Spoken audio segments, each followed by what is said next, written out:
ምስለ ፍቅር ወልዳ የምስለ ፍቅር ወልዳ ስዕል በቤተ ክርስቲያን በብዛት የሚገኝ ሲሆን ስዕሉ የእመቤታችን እናትነትና አማላጅነት በሚያጠይቅ በምሳሌ መልኩ የሚሳል ነው።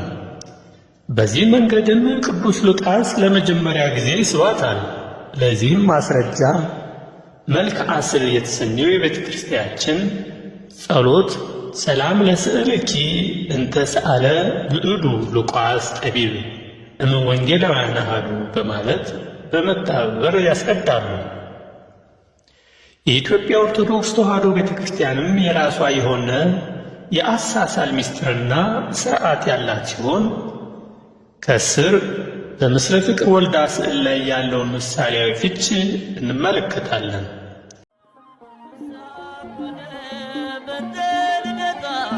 ለማርያም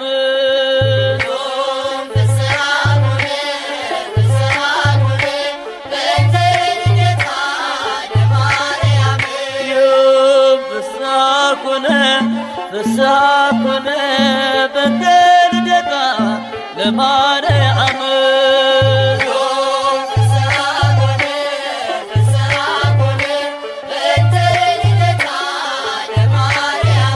በባርነት ሳለን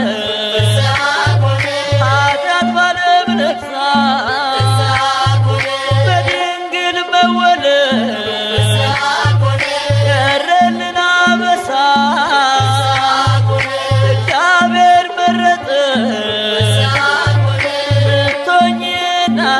የእመቤታችን ምስለ ፍቅር ወልዳ ላይ በኢትዮጵያ ቤተ ክርስቲያን ሙሉ ነው የሚባለው ቅዱሳን መላእክት ቀባዋት ሲገኙ ብቻ ነው። በመሆኑም ቅዱስ ሚካኤልና ቅዱስ ገብርኤል በግራና በቀኝ መኖራቸው የግድ ነው። ቅድስት ድንግል ማርያም ስትሳል ሁለቱ መልአክ ቅዱስ ሚካኤልና ቅዱስ ገብርኤል በግራና በቀኝ ይቆማሉ። የሚይዙትም ሰይፍና አበባም አለ። ይህ ጦርና መስቀል ግን በሚቀጥለውን የተከትለው በማሳያችሁ የካቶሊክና ከዚህ በፊት የነበሩ ክርስቲያኖች ቅድስት ድንግል ማርያምን የሚስሉበት ምሳሌ እንጂ የኢትዮጵያ ኦርቶዶክስ ቤተ ክርስቲያን ስዕላት አይደለም። ይህ ማለት ግን ሌሎች አብያተ ክርስቲያናት ጌታችን ላይ አክሊል ወይም ዘውድ አድርገው አይስሉም ማለት እንዳልሆነ ግንዛቤ ውስጥ ማስገባት ያስፈልጋል።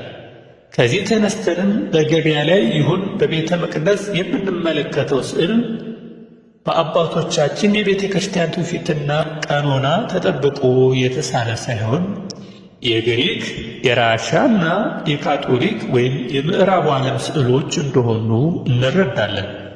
ይህ ደግሞ በቤተ ክርስቲያን የስዕል ተሐድሶ ስር እንደሰደደ የራሳችንን የእይታ ትውፊት ባህል እንዳጣን ያመለክታል። ለምሳሌ በአብዛኛው ምዕመናን ዘንድ ያለውን እንደ አንድ የእመቤታችን ስዕል ብንመለከት በናዝሬት የጥበብ ዘዴ ሬኔሳንስ ዘመን በሚባለው ዘይቤ ተጠቅሞ የተሳለ ስዕል እንደሆነ እንረዳለን። ስዕሉንም በድረገጻቸው ከሚሸጡ ስዕሎች ውስጥ አንዱ ነው። ይህ የስዕሉም ትርጉም ስንመለከት የጌታችን ሕማም ለማዘከር በማለት የተሳለን የምስለ ፍቅር ወልዳ ሲሆን ቅዱስ ሚካኤል ጌታችን የተወጋበት ጦርና ሐሞት ያጠጡበትን ዘንግ ሲይዝ፣ ቅዱስ ገብርኤል ደግሞ ባለ 3 አግድም ባለ አንድም ተደርጎ ይታያል። መስቀሉን እንመለከታለን። የ3 አግድም መስቀል በራሻ ቤተ ክርስቲያን ከሚታወቁት የመስቀል አይነቶች አንዱ ነው። በተጨማሪም ስዕል ላይ የምንመለከተው ጽሕፈትም በግሪከኛ መሆኑ በግልጽ የኢትዮጵያ ኦርቶዶክስ ትውፊትን ጠብቆ አለመሳሉን መረዳት እንችላለን። እቺ ከንፈሯ በጣም የሚያምር በአሁኑ ዘመን ሊፕስቲክ የምንለውን አይነት ነገር ከንፈሯ አይኗና ቅንድቧ ላይ ደምቆ እሷ አክሊል አድርጋ ልጇ አክሊል አድርጎ የተሳለው እንግዲህ በራሻ ቤተ ክርስቲያንና በካቶሊካን ቤተክርስቲያን የተሳለ ስዕል እንጂ የኢትዮጵያ ስዕል አይደለም። የኢትዮጵያን ስዕል በቅድስት ድንግል ማርያም ግራና ቀኝ ሚካኤልና ገብርኤል አበባ ወይም ጦር የመሰለ ነገር ብቻ ይዘው የሚታይ ሲሆን እሷ አክሊል ታደርጋለች። ጌታችን መድኃኒታችን ኢየሱስ ክርስቶስ ግን አክሊል አያደርግም። እንግዲህ ስዕል ይሄ ብቻ ሳይሆን ሌሎችንም ስዕል እንመልከት። እመቤታችን ስትሳል ከጌታችን አንጻር ትክክለኛው አቀማመጥ በስተቀኝ ነው ወይስ በስተግራ የሚል ጥያቄዎች አሉ። የምስለ ፍቅር ወልዳ ስዕል ሲነሳ እመቤታችን ጌታችን ስታቀፍ በሁለት አቅጣጫ ትሳላለች። እነዚህም ከጌታችን አንጻር በስተቀኝ ሁና እንዲሁም በስተግራ ሁና ትቀመጣለች። ሆኖም ግን ትክክለኛው ወይም የተለመደው አሳሳል ልጇን በስተግራ በኩል አቅፋ የተሳለችው ሲሆን በስተቀኝ አቅፋ ብትሳል ግን ክፋት የለውም። እመቤታችን በስተቀኙን የምትሳልበት ምክንያት መዝሙረኛው ቅዱስ ዳዊት በመዝሙሩ 44:9 ላይ ወጥቆም ንግሥት በየማንከ ንግሥቲቱ በቀኝህ ትቆማለች በማለት ትንቢት እንደተናገረው እመቤታችን ጌታን በግራ ክንዷ ታቅፋ ትሳላለች። ወነበርት ድንግል በየማነ ወልዳ ወአምላክ እንዲል በዚህ አቅጣጫ እመቤታችን ተደርጋ በተለይ ከ17ኛው መቶ ክፍለ ዘመን ጀምሮ በስፋት ተስላ ትገኛለች።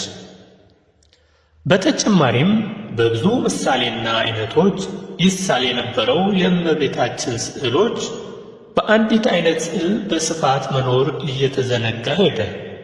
ከዚህ ተጽዕኖ ሁለተኛውን አይነት አቅጣጫ እንደ ስህተት ሰው እስኪቆጥረውና ምስጢር ያፋልሳል እስኪባል ደርሷል። ምክንያታቸውም እመቤታችን ጌታን በቀኝ እጇ አቅፋው ብትሳል እሷ በቀኝ መሆኗ ቀርቶ በስተግራ ትሆናለችና ይላሉ። ይሁን እንጂ በስተቀኝ መቀመጧ ሌላኛውን አቀማመጥ ስህተት አያደርገውም፣ ይልቁም በትርጓሜ ይቃናል እንጂ። እመቤታችን በስተግራ ሆና የምትሳልበት ምክንያት እመቤታችንን በስተግራ የሚስሉ ሰዓሊያን ደግሞ ከየትኛውም እናት ማየት የምንችለው ልጇን እንዳመቻት በቀኝም ሆነ በስተግራዋ ስትታቀፍ ነው ይላሉ። የግራ ጡቷን ስታጠባ በግራዋ ትታቀፋለች፣ የቀኝ ጡቷን ስታጠባ በቀኝ እጇ ትታቀፋለች።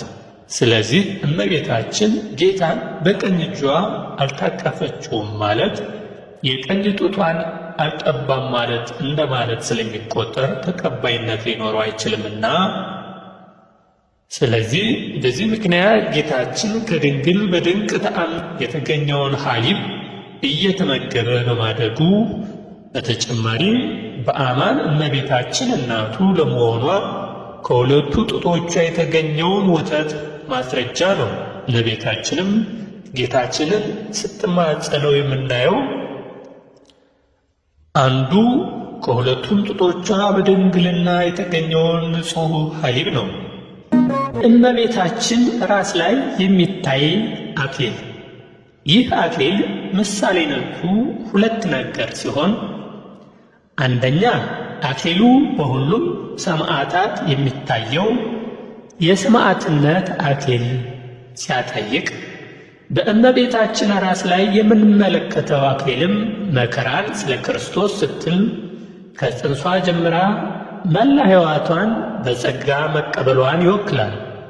አንድም እመቤታችን ስለ ክርስቶስ ሲሉ መከራ ለሚቀበሉ ክርስቲያኖች ፍጹም የሆነው ፍቅርና መሥዋዕትነት በተከፈለበት በመስቀሉ ስር የተሰጠች የሰማዕትነት እናት መሆኗንም ጭምር ለማዘከር አክሊል አድርጋ ትሳላለች።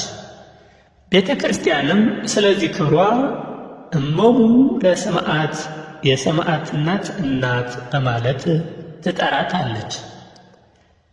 ሁለተኛው የእመቤታችን በራሷ ላይ የምንመለከተው ነገሥታት ንጉሥ የሆነውን መድኃኔ ዓለምን እናቱ መሆኗን እና በእርሱም በሰማይና በምድር ላይ ነገሥትነት መሸሟን ይወክላል።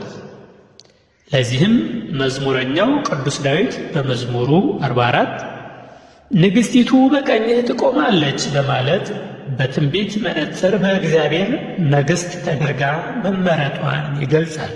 ይሁን እንጂ ይህ ሲባል እመቤታችን በሕይወቷ የተገለጠው ቅድስናዋና ትሕትናዋ እንጂ እንደ ምድራዊ ነገሥታት ተሸልማ አለመኖሯን ሊታወቅ ይገባል። በስዕሏ ውስጥም የምንመለከተው የአልባሳት አይነቶችም ብናጤናቸው የእመቤታችን በሕይወት ሳለች የለበሰችውን እውነተኛ ወካይ ሳይሆኑ ምስጢራዊ ምልክቶች ናቸው። ለምሳሌ አንዱን ብንመለከት የእመቤታችንን ከላይ የምትለብሰው ልብሷ ሰማያዊ ቀለም ሲሆን የሰማያዊ ቀለም ትርጉም አንድ ትሕትናን፣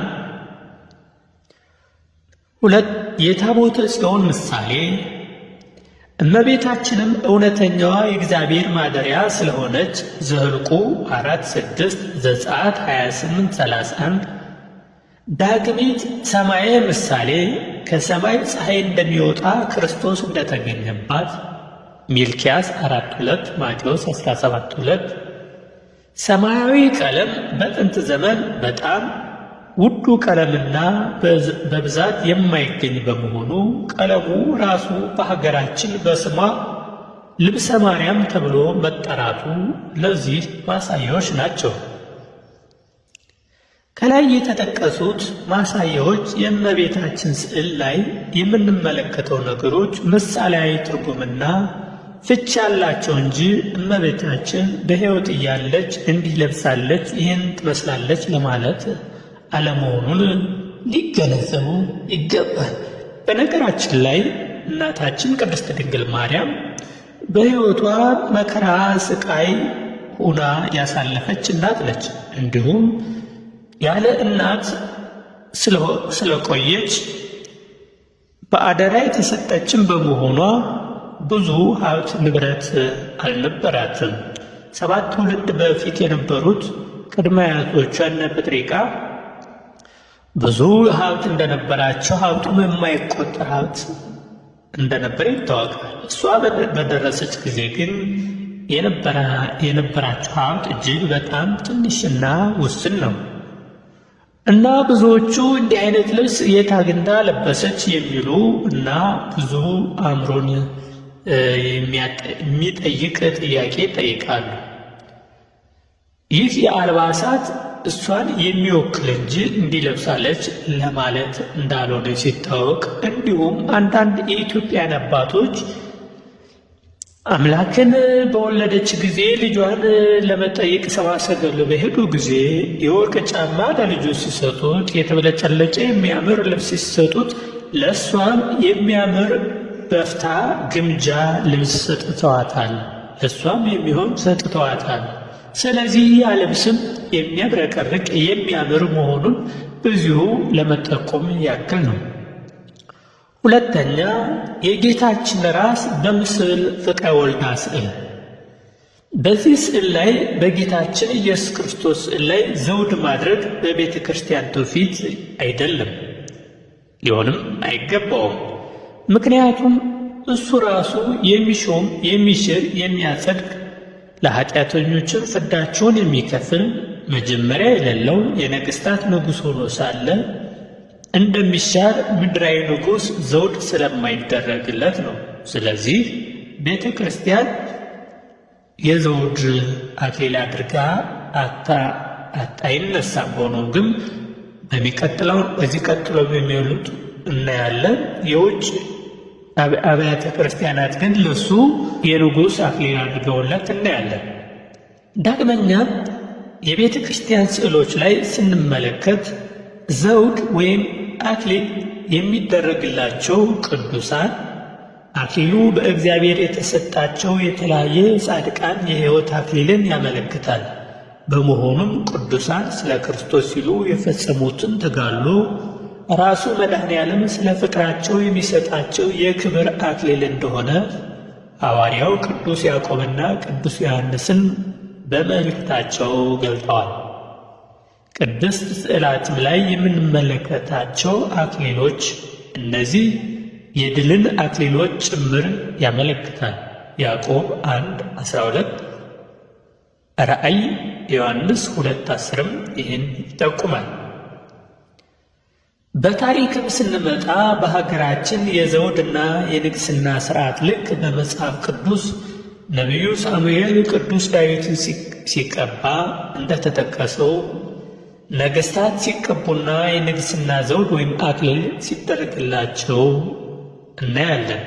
በመሆኑም የቤተ ክርስቲያን መጽሐፍ ቅዱሳዊ እውነት፣ ነባራዊ የታሪክ ሁኔታዎችና የቅዱሳት ስዕላት ታሪካዊ ጥናት ስንመለከት ጌታችን ላይ ዘውድ አድርጎ አይሳልም። ዳግመኛም የጌታችን ራስ ላይ በስፋት ተደርጎ የሚታየው የሾህ አክሊል ሲሆን ይህም ክርስቶስ ለሰዎች ሲል ራሱን በታላቅ ትሕትና ዝቅ አድርጎ የተቀበለውን መከራ ያስታውሳል።